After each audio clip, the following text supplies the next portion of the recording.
Welcome, FamZone TV. Big up Saeed 110 times for the raid, my brother.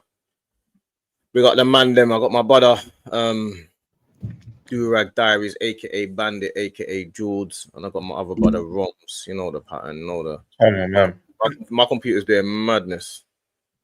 I don't know what it's on. Yeah, I can tell you're freezing a little piece. You're freezing a little piece.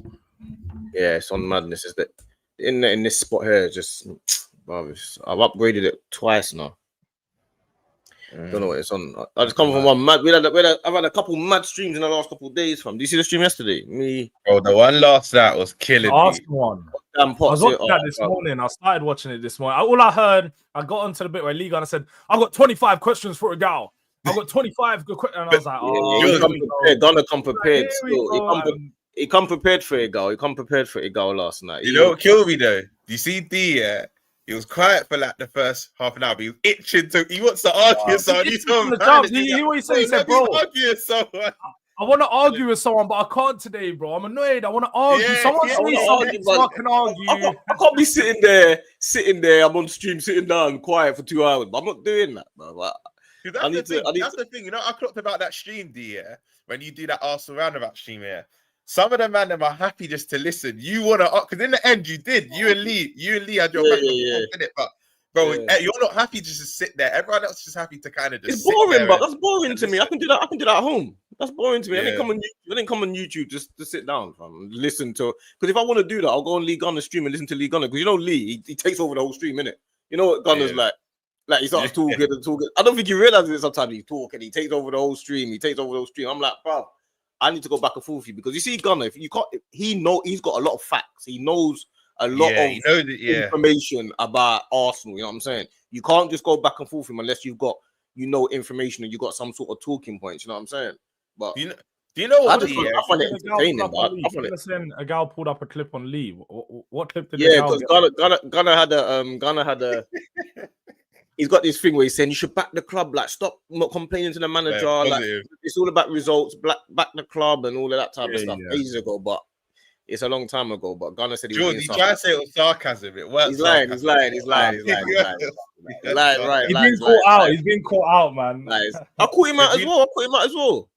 Do you know what like we all know like what we need to know about our clubs, but that's the thing with Lee, and credit to him. He'll know a wage in 2004. He'll know who started, what positions they like. He'll just know everything. I'm like, bro, you do your due diligence. He's got one thing about him. He's a stat merchant, isn't it? So he's got statistics and he's got facts and figures. He knows dates and times and figures. That's what he is, isn't it? But you still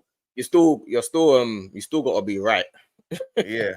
You know what I'm saying? You still got to be right. But he knows a lot of facts and figures. But you see Gunner, he's a good person. You know what I'm saying? He's a good guy. Like he just comes across like he's mad. He says bad stuff, but he's a good guy. Because you know what's mad? We've all three spoke to him when it's not about football. He's the most calm, relaxed guy. If it's not about Arsenal, he's calm, bro. People think how he speaks about Arsenal is how he's lacking is normal. Nah, I'm telling you, I've had enough conversation. You have draw tags. He's a cool guy, man. Lee is a cool guy, like but he's like Marmite though. He's like Marmite, you get me? He's not like Marmite. Yeah? Like you either love the way he is or you can't stand him. Before I come on here, I couldn't bear him, bruv. I remember. I just like going back with him. I remember the trench talks. I was watching on Trench Talks, and you literally said, Lee, I'll keep it a buck with you. I don't do no fakeness. I couldn't stand you. Like, I couldn't stand you. My team's different. I don't. But the thing is, he's a good person behind the scenes, isn't it? But you see, when he's on Arsenal, talking about Arsenal, I just feel like, you're just doing too much sometimes. You get me? That's how he is. The same way he feels about me. I just feel like it depends on the personality though, because someone like you can handle Lee because you're gonna go back and forth with Lee. Like where some people, I feel like when there's like a character like Lee that comes on a show, they go into their show because it's just like, oh, this guy's taking over the show, he's saying a lot, and they don't want to combat what he's saying because they just want to have their say and then keep it moving rather than debate it. So some people just go into their show, whereas you and like us, man, in general, come alive when that type of stuff. I'm like, shit, I'll get an argument with someone. I want this, like, and that's right. That's why I say what you want about a gal as well. This is why you have to respect a gal, because he's been doing this for years with Lee. About the last 2-3 years, he won't just have it from Lee. Do you get where you're right, George? A lot of people will go in and some people might even not agree with what Lee says, but they still won't say anything. Do you get it? Which ain't on. Oh, bare people, you know, it's funny because bare people they don't agree with what he says. Like on the panel, you could have a panel that say 5 of them. I'm there, and they don't. And you might have someone that says like, "Oh yeah, Gyökeres is crap," but you ain't watched him many times. But then, because someone else they don't agree with him, but they don't say it. So you on the panel, it's quite funny, because you will never get like. It will always be D versus Lee Gunner or D versus Northside or D versus, you know what I'm saying? Or it will always be Igal versus him or Igal versus him. You will never see Lee Gunner versus Northside. You will never see Lee Gunner versus Kenny Ken or Lee Gunner versus DJB. You know what I'm saying? Even though they disagree with each other. Whereas over here, you will get D versus Roms, Roms versus Jules, Jules versus D, Dean versus this one. That's what you will get over here. You know what I'm saying? Man will just disagree with whoever. Do you know what it is, bro? Even because obviously Lee used to be on Midday Live before Potts jumped on, and me and him would go back and forth. He thinks he don't rate Odegaard. I think Odegaard's still one of the best 10s. I don't care if he had one bad season. I still think he's cold. And there's another thing he said, Stricto brought it up yesterday when he's like, Carabao and Champions League are the same. What? No, they're two different trophies. And yeah, bro. And I feel like a lot of people on the panel don't agree with that, but they won't say anything. When he used to say that stuff on Midday Live, I was like, no, Lee, we need to have it out now because that's but it's easy. But you know what it is? It's easier because when you group people in certain scenarios, so you say those people are that group, these people are that group. It's easy kind of thing. That's easier than that. But you see me, I'm not in no group. When people say D and Igal, I'm not in a gal's group. I'm in my own group. If you say something I don't agree with, I'm disagreeing with you. You know where that comes from, though, isn't it? It's because they merge your names together. I don't mind, fam. Like, it's up to them, bro. They can do what they want. Man, it is what it is, bro. You know what I'm saying? Yeah. I really don't mind, fam. It's all fun and games. It's YouTube, you get me? But at the end of the day, when it comes down to it, if someone says, I just enjoy arguing with him, fam, because he thinks he's always right. You know, Gunnar thinks he's always right. It's just entertainment for me, bruv. And it's always going to be the same. If he says something mad, it's entertainment, bro. That's what man's come from. When you're in the hood, that's what you do. You argue, blood. That's what man do on the block. Man argue on the block about anything. Man's on the block all day. And the thing is, how about this, Lee? I know you were late. There'll be that one guy. There'll be that odd day everyone's in agreement, and one guy said, "I want chaos." And even if he agrees, he'll purposely say something so everyone's not arguing. On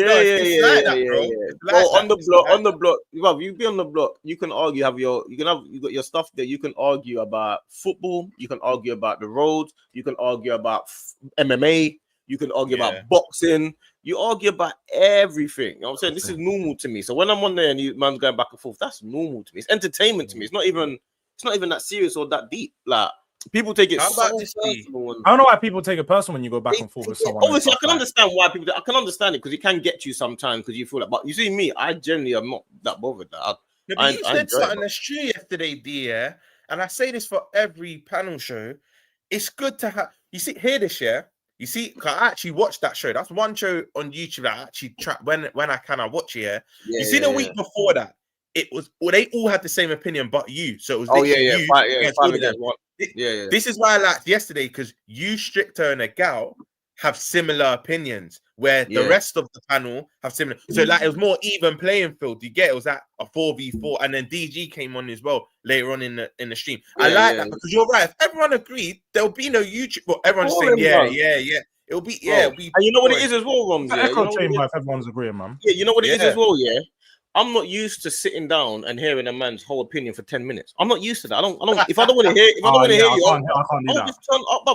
I'm not used to that in life. You know what I'm saying? So if a man's sitting down and you say, okay, what do you think? And you ask me a question about Trossard. Yeah. So Dan Potts, big up Potts. That's my guy. Big him up, man. But Potts will ask the question about, what do you think about this Trossard to someone? And then if it's Ghana or Northside, one of them will talk for say 10 minutes about but then Zinchenko, they'll go to Tomiyasu and boom and this and that. And I'm sitting there listening for 10 minutes. I'm just sitting down, there like this, looking on my phone, listening for 10 minutes about what they think about Arsenal. But I don't come on YouTube to hear what you think about Arsenal for 20 minutes. That man's coming on to have a debate about the points, isn't it? If I say something, then you come back at me, I'll come back at you. It's a conversation, isn't it? I can't be. It's not. I'm not in school. I'm not going to sit down and sit down. You know what it is? I hate about that because I generally check out. Like my mind will check out. I'm not even in. Out, now I'm trying to do some editing. You know what it is? Bandit, do you know what it is though? Yeah, when it's 5v1, for example, I've got to hear one person talk for 10 minutes, and then Dan will ask another person, then that person talk for 10 minutes. Goes around, innit? I haven't spoke for like half an hour. You get me? And I'm That's just sitting down listening to people. Even yesterday, Stricto and D both checked out. There was a bit D who just started going on his phone. Stricto's looking at his ceiling like, bro, man started to check out, bro. I'm telling you. You can tell. It is what it is, bro, at the end of the day. Like, it is what it is. Like, at the end of the day, man ain't got... It's not that deep, innit? Everyone wants Arsenal to win. Like, is what it is. But Arsenal's the only fan base that is entertainment for rival fans. That's the truth, man. That's not the truth though, because we all watch each other's shows. I get Arsenal fans in my show. Roms will get other fans in his show, and they're just watching them all argue. Every fan base has a civil war. It's the Arsenal civil war.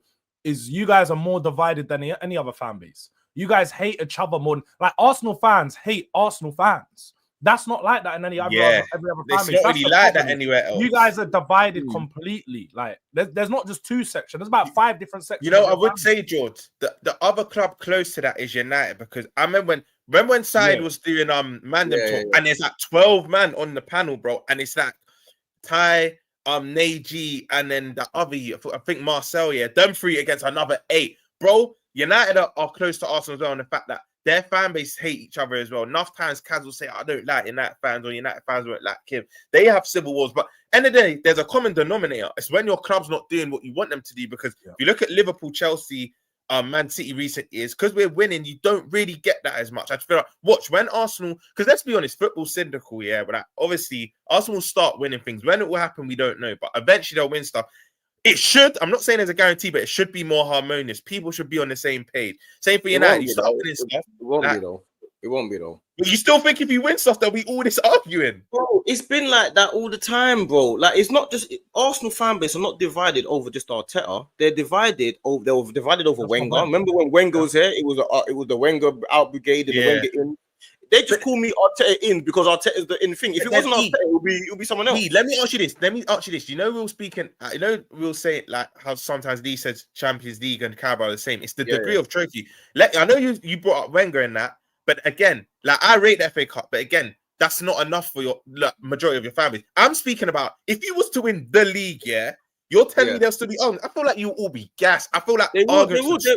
No. Trust me. They will say, "Oh, it took him 6 years to win 1 Premier League." That's what they'll say, bro. Facts. No. Facts. You agree, George? I think if Arteta wins the Champions League or Prem, I think there'll be no argument. I think they'll all just. You know what they're gonna do? They will be. He won it in phase 7. It's too late. 3 phases is too late. You should have won it 8 years ago. That's what it will be, bro. They'll be happy for a few weeks, maybe when they've won the league after the season, everyone will be happy. But once that wears off and everyone will be like, do you know what? Let's look at the season as a whole. 100%. Look at the project. It's still a failure. It took him 7 years and he's won 1 trophy. It's You know what? D is right. Because I think Arsenal fans, and it's not just Arsenal fans, I should say football fans, but there are a lot in the Arsenal fan base that care more about being right than their team being good. I'll be real. That's it. 100%. They just and you know what the funny thing about it is, George, is unfortunately, it starts creeping into me because it gets to the point now where like Mr. Agenda driven. Yeah, it starts going to the point where hold on, I need to start proving you lot wrong more so than actually my club winning. It starts creeping into you because you're streaming with these guys so much when really we all just want Arsenal to win. But it gets to the point where you want Arsenal to win and be right. You don't want Arsenal to win and be wrong. You get it? Because that's how Arsenal fan base is. That's where I think it's tapped. Because let's say he used to win the league or Champions League this year, and it took him 6-7 years to do that. As much as it took him long, he's now done what you've been complaining that he's not done. So everyone should be happy. You get it? But really and truly, Roms, I said to them, I said, what difference does it make if you sack Arteta now, and a manager comes in and wins the league, or if Arteta stays this year and wins the league, you still won the league in the same year with whatever managers in. That's what I'm saying. It just manager still won the league. Other manager shorter in 2007, 2008 season. You get it? No, 2006, 2005, 2006 season. It doesn't make no difference. So to me, it makes no difference whether it's Arteta that wins the league or it's someone else that wins the league. The point is, whoever wins the league, everyone's going to be like, they want to be right as well. If Arteta wins the league, they will say it took too long.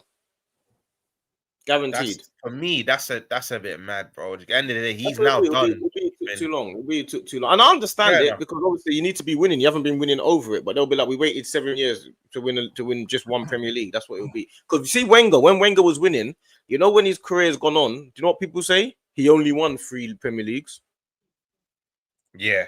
That does get said, and that's disrespectful because that's up against one of the best United teams we've seen, and he won money, and no money, and a stadium rebuild, and a stadium, and a brand new stadium. Yeah, that's what it will be. People like. But I suppose the problem with that, you know, that's a different conversation. So I don't even want to get there. But like, your point does stand, but you have to look at it from their point of view as well. Like, they are also right. I just think that with them being right, sometimes you have to just look back and be like, you know what? Forget about me being right. We won. That's the important thing. But they are right. Like, he has failed for however many years. He has got to that point and finally won. And some people are still going to feel entitled to the fact that he's only just won now. What about all the years he didn't win? Does this mean because he won now that he's going to win next year? And then he has to prove to them that he can win something again the next year. Because if he doesn't, then it's going to like get him sacked. So it's difficult. I can't lie. Like, I agree with that. I think like there's a balance though, isn't it? The balance is like Arteta's not the be all and end all. You know what I'm saying? But he is also doing a good job. Like, it's not one or the other. It's not he win the league or you're out, or you do this and that. It doesn't. The world doesn't work like that. If the world was so black and white, there will be no such thing as progress or building or steps to success. You know what I'm saying? The world doesn't work like that. The world is you can tell he's doing a good job and he's got Arsenal up there, but can you get over the line is the question, which I understand why if you were saying like things like, oh, you know what, maybe we need a new manager to get over the line this time and stuff like that. But they don't say that. They say things like he's crap, he's shit, he ain't done nothing, he's away. It's the words that you use. You start using words like mutants and waffling and all of these words, these random words that you start grouping people, Arteta sexuals and top gunners. You start using all these words and start. That's what it is. You start creating this whole narrative of words. Oh, this guy chat shit and this guy's deluded and all of that. And you just think, bro, just calm yourselves down, man. Because in real life, all of these words, there will be no such thing as these words. You know what I'm saying? So it needs to be exactly what the scenario is. The scenario is Arteta is doing a good job, but he needs to do better. This is the facts. And if you were in charge of Arsenal, it'll be hard to actually sack him. If everyone can say it on the outside, it's an easy job, but it's quite hard as an owner of Arsenal to say, you know what, we have to sack this guy, because you go around the club, he's loved. You know what I'm saying? You go to the players, he's loved by the players. The players would probably don't want him gone. He does little things that people don't realize about all the family events and all of that stuff, and bringing your whole family. He does all of that all the time that he brings. Yeah, I didn't even know that. That bit I didn't even know. Every trip or certain trips, all the family, he tells you bring all your family, bring your dogs, everything. They all go. They bring all their families, and a lot of bro, they do. And a lot of bring win. No, not win. Win the club though. Not win the club. I thought because most trips like that you just go with your teammate. I didn't know he said. Yeah, you know, most of them. You see, like when I used to talk to Izzy and 90, they're the manager that would not let anyone have their phones and stuff like that. Yeah. So we're not allowed to have your phone. You're not allowed to have stuff like that. And I think the difference with what Arteta is, he's a proper family man. He's got his family. So he likes the camaraderie thing. So see this captain of Odegaard thing, that's a team thing. That's not a him thing. He likes the team to decide. So when people are saying that you should get rid of the captain, Arteta's not strong enough, he's like, this has got nothing to do with me. This is them lot of. Wait, so the team elected Odegaard to be the captain? The team chose. It wasn't him. Yeah. This what I think people like. That's been something for a long time. Know that. Like, I thought he just. You know, a lot of managers just say you're captain. They forget what anyone else thinks. They pick the captain. Well, you could pick the wrong captain. You know, it makes more sense to have it from the team that decides who the captain is than the manager, right? Wait, there's two sides in it. You are right in one sense, because I do think it makes sense for the team to choose their captain, because that's the guy that's going to be leading them. And if everybody supports that decision, it's like, okay, this is one that everybody's going to listen to him. But at the same time, I feel like the manager should be able to recognize the person with the most captain qualities. And sometimes it's not the loudest person. Sometimes it's not the person that gets on with everyone. It's the person that just has those leadership qualities, and making them captain brings that out of them. I think there's two sides to it. Like, you can't get onto Arteta for doing that, but also you do want your manager to choose his captain. You want the manager to choose his captain when necessary, but also you also want your players to take responsibility and understand, and they know best It's the players that you got to remember. It's not just about the training ground and stuff. These guys have relationships outside of the football. Yeah. Who's the team? Who's the players that's going to each other's houses for barbecues all the time and the kids and all that? Who's the most popular one that everyone listens to the most? Who's like the father figure? Who's the most mature? Who's the one that's Odegaard's never going to be in the papers for any foolishness ever. Yeah. He's never going to be in no chaotic. And Arsenal have got to the point where everyone is like that. Most players, Saka, Rice, Odegaard, Ben White, Gabriel. These guys are not personality at Arsenal still. You know, these guys are not chaotic. These guys are not chaotic guys. We've created a camaraderie around the team that is not chaotic, that are smooth sailing, and we've got out the chaos. Now it's like maybe you can start adding a little bit more chaos that matters and makes a bit more sense. But people just want it to just be pure chaos because that's what they're used to. Bro, you can have pure chaos if you want, and then don't complain when that captain is in a scandal in Dubai or in Ibiza. You know what I'm saying? If you want a chaos thing, because lots of captains have been in scandals. You don't want a scandal around your club, and that's what we had for years. Like Aubameyang is on a jeweler's thing. A normal guy from the ends. He's sitting down on the A Jewelers thing, and you're talking about Arteta and the players and Arteta. Arteta's thinking, bro, you're just on a random YouTube channel, and you're there talking about Saka following me and all of that. But what are you doing, do you know why it's mad, yeah? What you're saying is spot on, because you don't want your captain, being in the paper, because he's the one that's supposed to be setting a precedent. He's the one that's supposed to be leading by example, yet he's the one in the paper. So I hear it from that perspective. I hear it. Do you know what it is with Odegaard?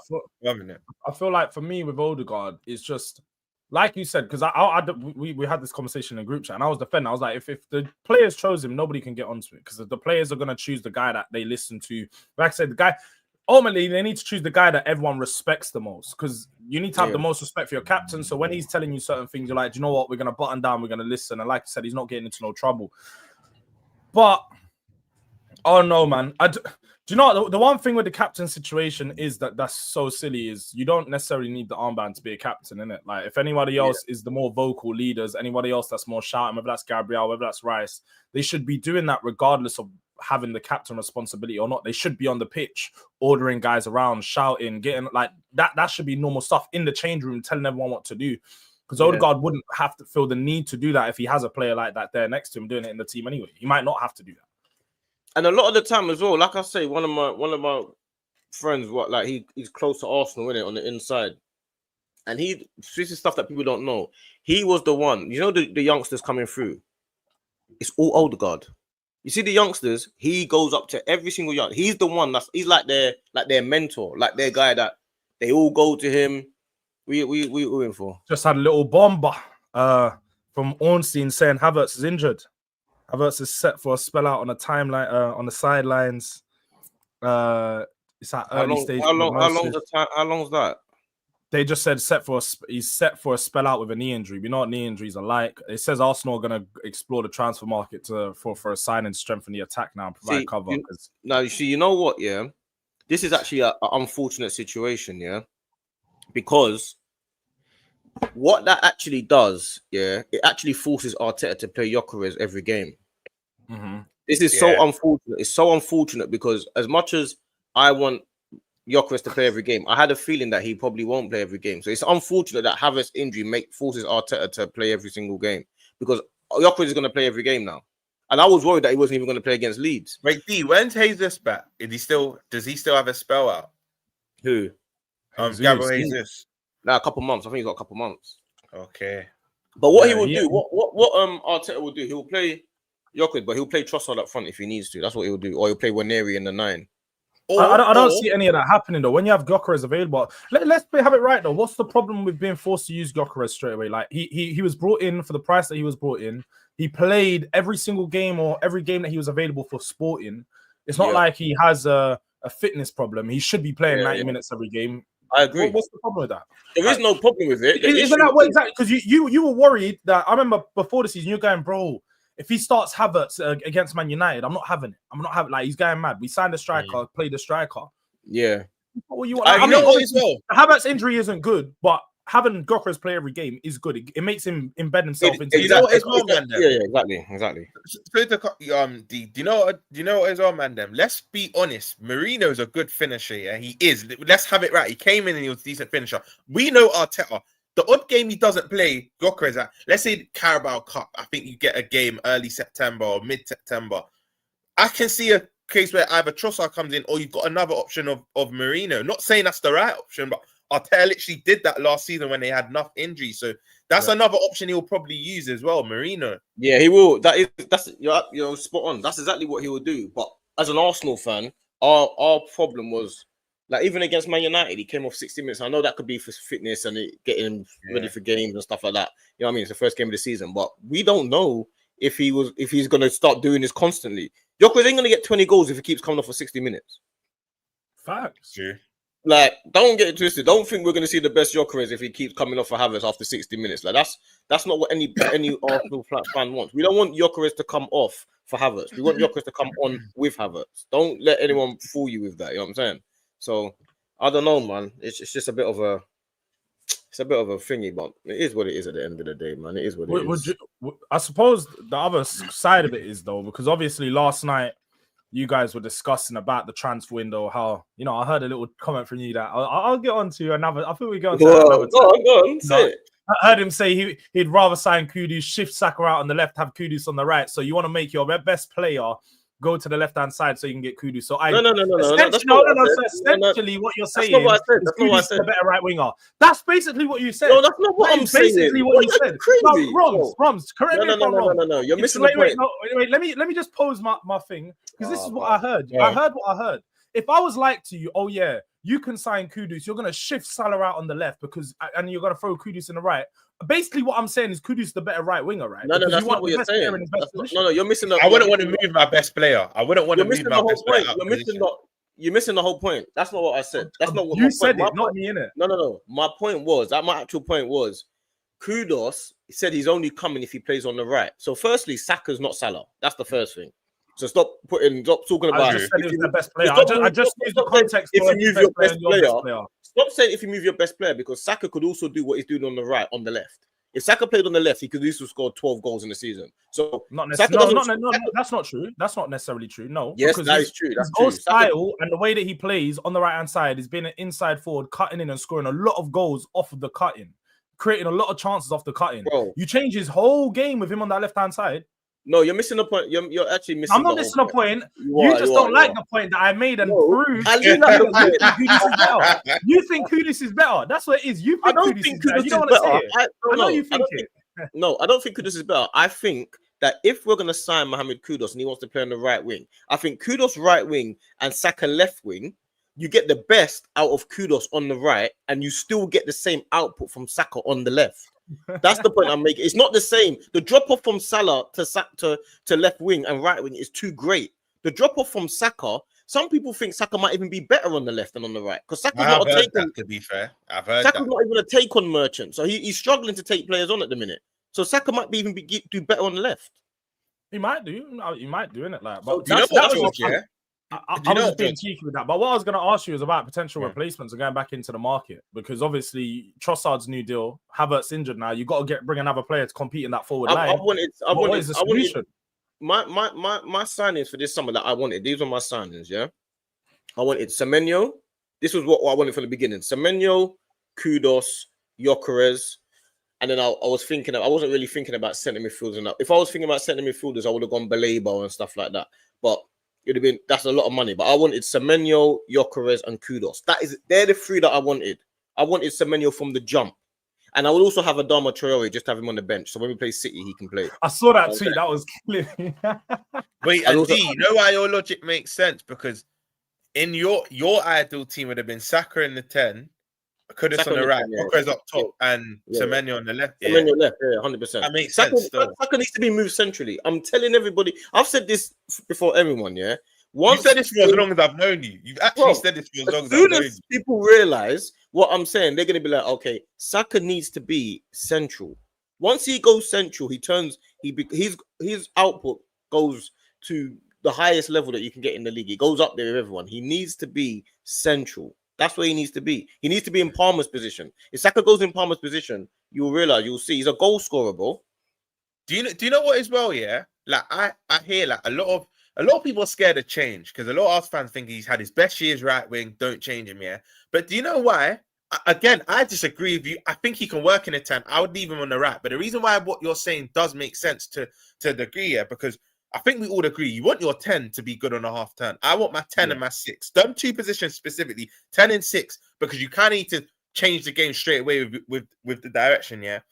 One of Saka's best abilities, which I think people sleep on, is receiving a ball in the half turn. So you wanting to play him on the 10 does actually make sense. But again, I don't think a lot of us fans in Arteta, they're not going to want to fix what's not broken. He's had his best years on the right. So, but his best years, that's what I'm saying. It depends on who you bring in. That's what I'm saying. In the market, you got to decide what you're going to do with other players as well, depending on who you're going to bring in. If we were going to bring in Kudos, we've got to figure out how to get the best out of Kudos and Saka, not just one player. You know what I'm saying? The way to get the best out of both of them would be to put Kudos right, Saka left. The way to get the best out of just one player would be to leave Saka right and Kudos left. Do you get it? You need to get the best out of both players. It's not just one player. So to me, Saka needs to be central, bro. Like once he goes central, and what people don't understand as well, Saka can do the passing like 1-2, and he can do the running with the ball as well. He runs with the ball. He can run past the six in the opposition team. If you're playing Saka against Rodri, he's got a better chance of being more dangerous than Odegaard. Do you think Saka's actual like passing ability though? Because obviously I feel like when he's on the right hand side, it's very limited. You only really see him do short range passes, like 5-10 yard passes a lot of the time. That's the give and go, isn't it? Yeah, give and go, and it's usually to the outlet, his closest outlets. Usually a lot of his passes are 1-2s or with his closest outlets. Do you actually think in the middle of the park that he's going to be making? Because I'd compare him to if he goes in the middle, I'd expect him to play similar to Eze. A lot of it's going to be carrying through the middle, driving through players, driving at defenses. But do you think that he has that passing ability to actually lay it through the lines and all of that? Like Saka, I think people underestimate how good and how quick his brain is. I think people underestimate Saka he never ever makes the wrong decision. Very rarely. He's been like this for years. Always makes the correct decision. Always. So I think people underestimate how dangerous that would be in the middle of the park. I guarantee you, Arteta is thinking about it already. It's only because he's got Odegaard. If Odegaard steps up, then we don't need to think about it. You know what I'm saying? We don't need to worry about it if Odegaard steps up. But if he doesn't step up, we got to start looking for alternatives. Because I need Dalman and Ranieri to start getting. This is why I said all along, I've got the same energy for players that Foden and that. If you have, do you know what it is? I've said this for months now. You see Messi and Ronaldo, yeah? You see how they're aliens of this game. They've made it that players can't have one bad season. This used to be the norm, you know. Like some of the best would have one season. But now, because them two have just finished their careers more or less, I know they're still playing, but you get the gist. They're not at the peak of their powers now. It's like everyone thinks, if you're one of the best, you have to now have a wicked season every season. And I'm like, cool. Players like Foden and Odegaard, they had one bad year. If they have another bad year, it's a conversation. But to write them off straight away is mad. That's how I agree with you, D. Like, if Odegaard don't step up ASAP, like there's no time to have another bad season. If you don't step up ASAP, 100%. Now you need to start exploring your Ethans, your Max Dalmans. But if Odegaard gets back to how he was maybe a year or two ago, I think you'll be calm. But the things with football, there's no guarantees. Just because we've seen it in the past doesn't mean you're going to keep doing it. That's why consistency is one of the best things in football, because players that can he's Saka. Saka is a performer. That's what he is. That's his best attribute. Saka's best attribute is not being erratic like Salah. Salah's best attribute is when he's up, he's up. When he's down, but he scores no matter what. You know what I'm saying? That's Salah. Like the other day, he had a game. He played against Bournemouth. He was awful, then scores last minute of the game. You know what I'm saying? That's what Salah's like. Salah's just all over the place. Saka's best attribute is just steady. He's like a Declan Rice. Them guys are just at the same level every game. They don't do anything extraordinary too often. They don't do anything terrible. They're so with that consistency, that needs to be in the middle of the park. I hear you. The thing is with Odegaard, though, don't you think? Because like you guys are just talking about Odegaard potentially getting back to his top level. I got a feeling he won't. I'll be honest, and I feel like a lot of people don't. The problem with a lot of people don't. And do you know what it is? I feel like the problem with what people fail to recognize is when Odegaard did have his top seasons. How old is he? He's only like 24, right? 25. Yeah, he's young. He's still a young player, mad young. Like when he had his top season a few years ago, he's 22 or so on. He's still growing as a player. He's still evolving. But at the same time, the Premier League players are still getting used to him, still getting used to his strengths, his weaknesses. They're still studying what he's good at and not. I generally think oppositions have got to a point where they understand Odegaard's ability, what he's good at. Give him space on the edge of the box. He's not going to shoot. He's not going to be dangerous. He's going to keep moving on. And that's why he gets a lot of time on the ball. That's why they give him a lot of spaces, because I think they understand and know that his ability, he's not evolved enough. And that's his problem, is across the years, players like Saka, players like even Rice, Rice is evolving every year. As much as people think that like he's a steady player, there's always something that he adds to his game on a yearly basis. Like something that he's just worked on. Last year, it was the free kicks that we saw. It's like, oh, he's got the set pieces on lock now. Like he's really polished that part. This year, you'll start to polish another part of his game. Odegaard, we're not seeing that. I ain't seen every year a little bit of his game being polished more and more, something different. It's the same thing over and over and over. And yeah, in preseason, he started to shoot a little bit more, but it's not like the shots were any good. So how much have you been working on your shooting? How much have you been working on like your shot creating? And that's where I think it comes in for me. So for me, I don't see Odegaard getting better just because he's not shown enough glimpses of like. I think he will. I think he had a good game against United, man. He had a good game against United. He was the only player that we had that was kind of getting a good game, doing the exact same things that he's used to doing, right? Just keeping the ball ticking, moving it around, and doing sort of Jorginho. Yeah, but against United, he was the one that stood up. I mean, everyone talks about this captaincy thing. It was him that was acting like the captain that game that day. He was, and what I like as well about Arsenal is when we scored, we didn't celebrate. We all went to the corner. Yeah, it's like you just equalised. You would have thought that goal was an equaliser. Yeah, we were focused. We were focused, bruv. Like that's what I like. So we see what happens this year, man. We see what happens, man. Like at the end of the day, we're gonna have to see what happens, bruv. Like we need to win the league at the end of the day. We can't do anything. I know you lot in the chat. You lot are not subscribing or smashing the likes. You lot are always in the chat arguing, man. The chat are always. I ain't seen enough smash the likes. It should be on at least. They're talking about Saka back to goal and this and that and all over the place. Yeah, our midfielders we got overrun, man. But don't think, but Liverpool got overrun as well. Exactly. Tottenham got overrun for a bit as well. And City got overrun for a bit as well. Do you know what I mean?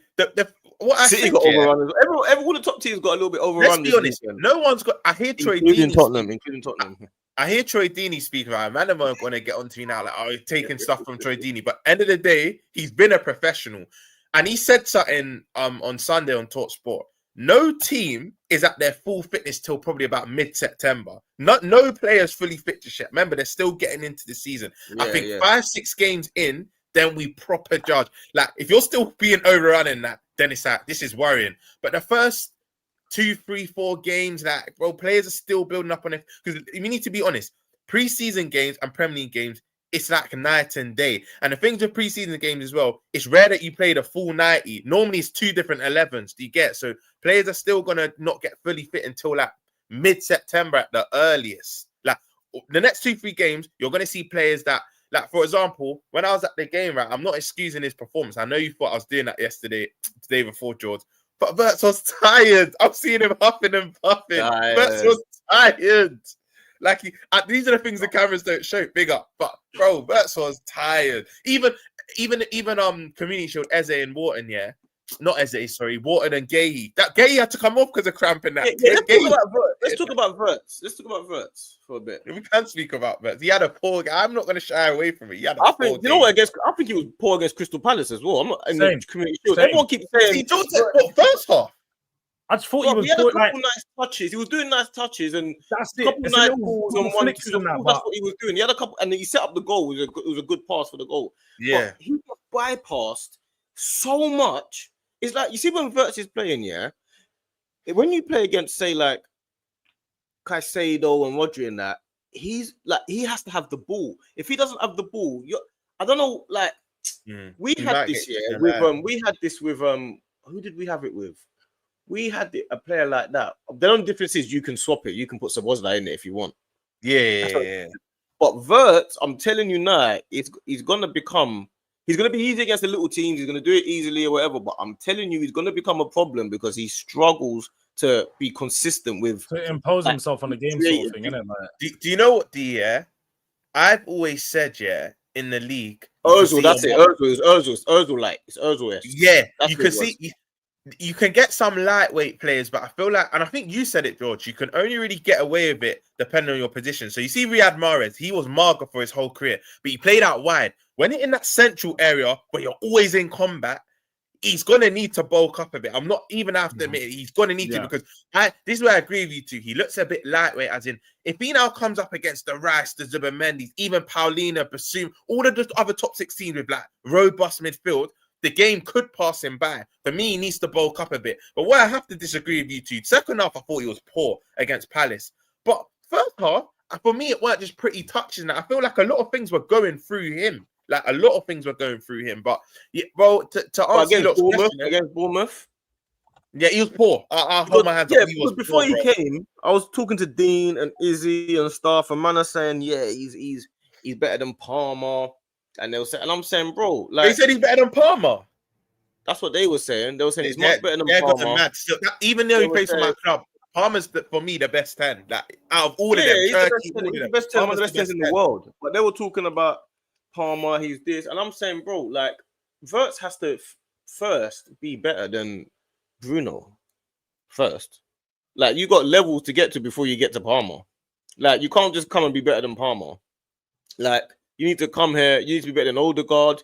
You need to come here. Like, if Kulusevski, you need to be better than him. You need to be better than the Kuloses. There's players to go through before you go to Palmer. But what's happened is people are taking his, and this is why I said even to my families, we need to be careful here, because as much as he's one of the best, and he's built this name for himself, Bundesliga player, I think 2 years out of 3, and all this stuff. That's in that league. Premier League's a whole different kettle of fish, and this is why I said, even to some Liverpool fans getting gas, I'm so happy we got him. Because you can see his quality's there, but he now needs to prove it in this league. You can't just translate that from Bundesliga, a league where, let's be honest, it's levels below. You can't just say, yeah, he's better than these players just because of what he's done in another country. I agree with you. He needs to go on. Go on. Finish up. No, he needs to come into the country and stake his claim, because the thing is, unfortunately for him, it's not like other players where the fee was less and this, that, and other. Not only you've come to the champions, we as a club already got a target on our back. We broke the British. I was just about to say that, Roms. Yeah, I was just about to say the difference is now is that, you know, when you go to Real Madrid, you got Mbappe. Mbappe is going to be the man, but Bellingham is also like, I'm the man as well. Vinicius is like, I'm going to step up as well. You got 3 heavy hitters over there. You see at Leverkusen, he's the main man. You see at Liverpool. In things you might get Isak. Ekitike is like, I'm doing my thing. Salah's like, I'm also going to do my thing. Even if you win 5-0 and Salah scores a hat trick and whatever happens, Wirtz, still going to be like, what did you do? You still need to be the main guy. You need to be the main guy at all times, whether it's a 1-0 victory or it's a 5-0 victory. We need you to be Wirtz all the time.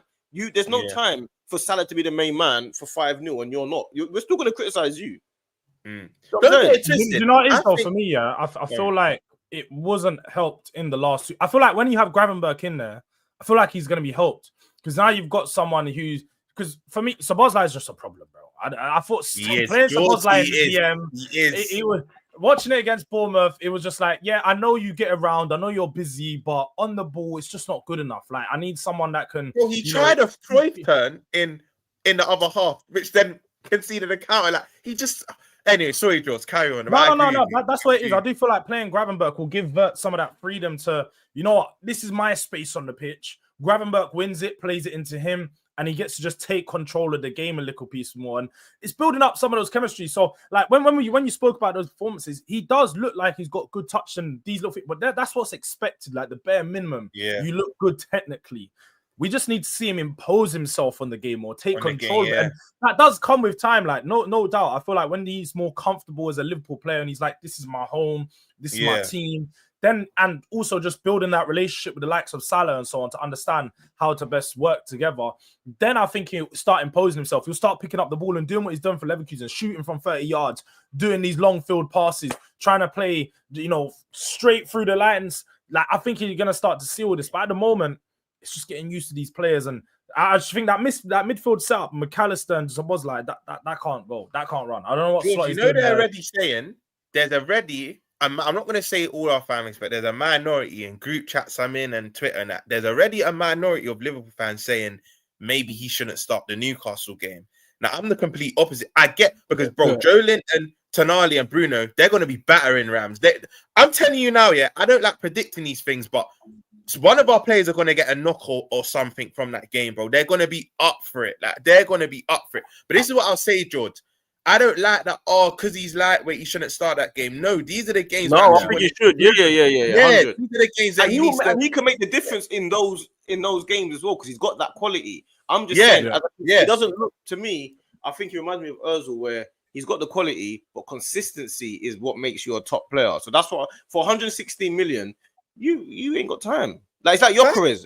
Gyökeres, you don't look like a 97 goal a season, 97 in 2 years goal a season striker right now. Do you know what you just said? You know what you're saying about Rice and Saka? Yeah? They're always steady. They won't do anything. They'll do something extraordinary here and there, but they're always steady. Yeah. Verts needs to be steady and do stuff extraordinary. Like, he needs to get it like every game. He needs to do both. He needs to do both, bro. That's why. And there's some not just him, though. Not just him. There's a few others, because Ekitike has come and looked every bit apart. Yeah, even Kirkes and Frimpong, you lot have been brought. No, they look terrible. They look terrible. They look abysmal. And bro, I'm saying from now, D. Kirkes, if he doesn't calm down, he's gonna get sent off a few times. People don't like to hear the truth, but this guy is.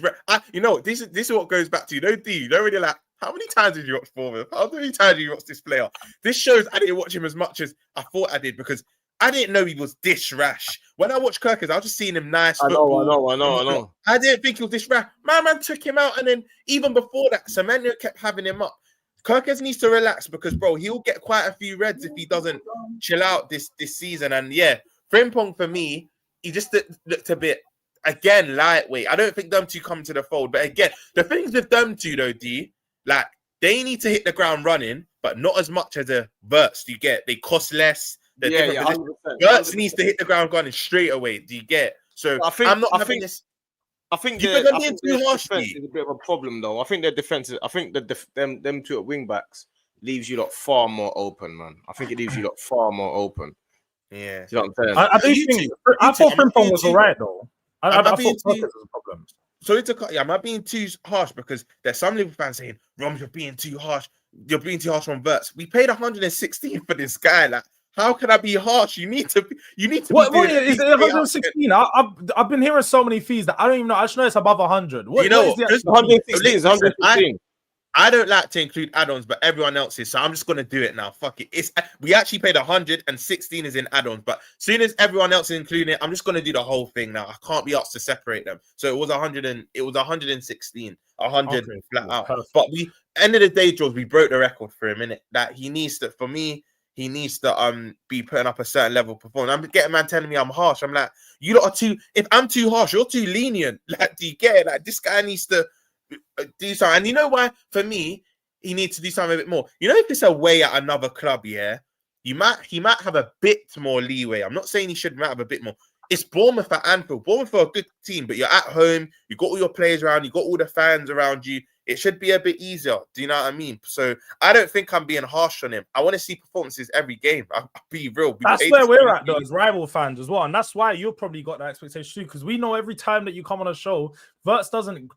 Essentially, if Verts doesn't have a 7+ 8 out of 10 game, he's going to be a talking point. Yeah, it is, because you're at this point, bro. When you cost 100+ million, there's an expectation that you come with 100+ million price tag. You're playing like 100+ and million. Immediately. It is because he's not pre-season. Training now, everything. And you know what, Meccano, big up. But Meccano's saying he'll be classed in time, brother. Big up, but he needs to be classed now. Like, you have to remember when Caicedo come into Chelsea, he got cooked for the first 3 months. For the first year. Enzo got cooked for like a whole 18 months. It's only now that they've started to get respect. Only now where people are like, Caicedo's cold. Enzo's cold. Well, you got to earn that. You got to earn that. This is why, George, this is why you have to respect Declan Rice's thing, because he was good from the off. Have you realized nobody speaks about his price tag? Like, I've not heard Rice's price tag in months. I've not heard his price tag in months. Nobody speaks about it. You get it? So that's why you got to respect £100 million players that come in and hit the ground. Look, Grealish is still getting stick to this day. Do you know what I mean? So, bro, when you cost 9 figures, when 9 figures was your sum, bro, you have to be hitting the ground plus running. plus add-ons As well. You need to be hitting that ground running. You need to be hitting that ground running. I think he needs to perform now. Like at the end of the day, you got to perform now. Like, and the funny thing about it is, Man United, they've got their players need to perform now as well. Cunyon and Bremo, you need to be like, it's all well and good playing well. They haven't scored a goal all pre-season or first game of the season. None of them. I don't. One cost 70, one cost 65. You man better start scoring, otherwise sooner or later we're gonna be looking at you, man, as well. Like, and you know what's even worse for them? They're more experienced. They're older. They're like 26, 27. Mbremo's young, isn't he? He's like 25 or something, isn't he? Actually, you might be right. I think Cunya's older. Cunya's a bit older than Mbeumo, I think. Yeah, I know Cunya's definitely not a youth. He's like he's a grown man. He's been around, man. He's been around. He's been around. Cunya's annoying, man. He's always flapping. He's always moaning and groaning. Like, he's always doing something, isn't he? Cunya's annoying. He's one of them players. If he plays for you, you love him. But if he plays for the other team, you're gonna hate him. Because if Cunya was doing that to me, he's annoying. He's good though. He was giving us problems. Yeah, that dribble. You can tell he's got that South American side to him, bro. He's just very aggressive. Sometimes, like technically, he's cold sometimes, but then sometimes the ball just bouncing into man, and he's just running through, road running. Like the chance that he got when it hit off like 4 different men, but he's finding himself through on goal. Like that's the type of player he is, and he's gonna miss that chance to score a 30-yarder. Like he's. But now you're at Man United, isn't it? So now you're at Man United. This ain't Wolves where. You lose and you play well, so you get a result. This doesn't work like that no more. Nah, but they expect you to be the guy that beats Man City. This is the difference. You know what, George, though? Like, it's mad.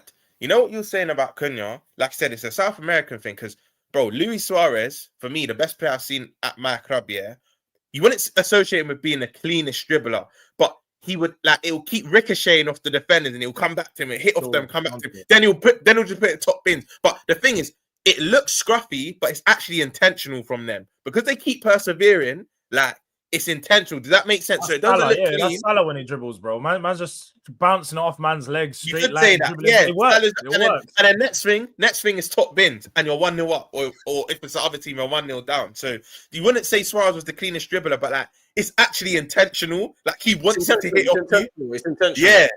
Suarez is messy in chaos. Is intentional. And another thing I wanted to clear up as well before we go was them lot saying that he didn't have a release clause. I was on Saeed's stream and everyone in the chat was telling me Suarez didn't have a release clause and all of this, and there was no 40 million. I don't understand why. You know, he had a £40 million release clause. Yeah, but the whole chat and them lot were telling me, no, he didn't. We don't know what you're talking about. And I'm thinking, half of the chat's like under 21. They probably don't even remember these times. I don't even know that, bro. John Henry came out. You know what happened? John Henry came out and said, Suarez had a 40 million release clause. Yeah, this is years later, by the way. Yeah, Arsenal knew that. They found out about it, triggered it with a 40 million plus £1. Yeah, plus £1. Yeah. What was meant to happen was we were meant to actually let him go and make a decision, have a conversation with Arsenal.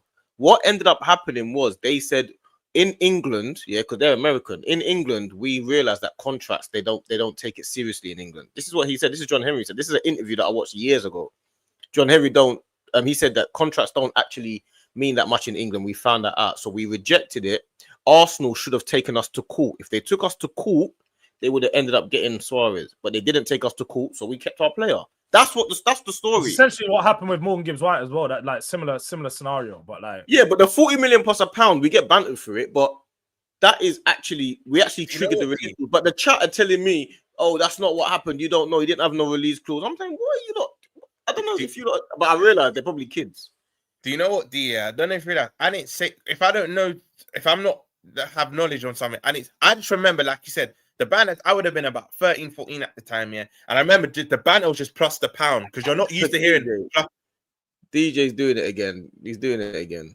I didn't even know. That's why I kept my mouth. Bro, I actually didn't know. You Google it. Just Google it. If you Google it now, you will see. It's not hard to press. I remember at the time when Arsenal bid the 40 million and £1, it was on Sky Sports. Said he's triggered release clause. Arsenal bid the right money. Suarez, he could be on the move. And then what happened? Did he end up signing? He didn't. He went the next. No, he signed a new contract in December. And took the clause out of it. Yeah. So he took the clause out of it. And he went past the following summer, I think. Yeah. I don't know why they keep saying it wasn't a release code. I don't understand. All you got to do is Google it. You've got iPhone. I don't understand. But yeah, man. But that's wanting to clear that up. But anyway, gonna redirect over to George, aka Durag Diaries, aka Bandit. Big up the chat. Big up my brother Roms for coming on. You know what I'm saying? He's always busy anyway, so he's never about. So when you get him on, you gotta just take advantage. I should have kept him for like 2 hours, bro. I gotta go and sort out something anyway. So DJ N1, leave me alone. Just Google it. Stop. You arguing with Google now or what? I don't understand. What you gotta do is Google it, you know, bro. I don't understand. Yeah, I don't exactly. know. Exactly. Kizzy's right. That's exactly what it is. Tell Kizzy. I don't understand. DJ N1, go and Google the thing. Press Google, it will come up big thing. It's not hard. You know, and that last bit's true. I remember Gerard actually went to his yard at the time because obviously they live close. He sat down at dinners that don't go to like think about it. A bigger club will be in for you and whatnot. And that's why I think 2 years later he went Barca. I think people need to start doing a bit. DJ N1, listen, I'm gonna ban you if you don't Google start Googling. You better start Googling stuff, bro. Just Google the thing, it will tell you. I don't understand, it's not hard, bro.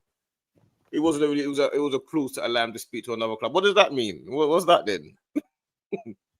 But anyway, yeah, we're gonna send over to Durag Diaries, you get me? So my broski, love Roms, yeah. Love my G. Big love, Make sure you smash the likes on the way out and subscribe as well, you get me?